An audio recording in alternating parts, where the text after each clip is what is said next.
বর্ষাকালে বিভিন্ন শাকসবজির দাম আকাশচুম্ব থাকে, তাই শশা চাষ একটি লাভজনক। এবছর আমি শশা চাষের জন্য সিনজিন্টা নামক কোম্পানির হাইব্রিড যে টেস্টি জাতটি নিয়ে এসেছি। এই বীজটাকে লাগানোর আগে আমি জলের মধ্যে 24 ঘন্টা ভিজিয়ে রেখেছি। তারপর সেগুলোকে তুলে কিছুক্ষণ এমনিতে রেখে দিয়েছি এবং তারপর এগুলোকে নিয়ে জমিতে গিয়েছি রোপণ করার জন্য। জমিতে বর্ষাকাল, বৃষ্টি তো হবেই, তাই জমিতে উঁচু উঁচু করে কাঁধি দিয়েছি বা লাইন তৈরি করেছি।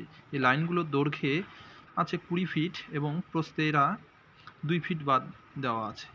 1 ফিট বাদ বাদ আমি বীজটি লাগিয়েছি এবং সম্পূর্ণ জমিতে জল নিকাশির জন্য রাস্তা তৈরি করে দিয়েছি এবং সম্পূর্ণ জমিতে সুন্দরভাবে 1 ফিট বাদ বাদ বীজ লাগিয়েছি এবং একটি কাঁদি থেকে আরেকটি কাঁদির দৈর্ঘ্য 2 ফিট। পরবর্তী সময়ের বিশদে জানতে সাবস্ক্রাইব করুন।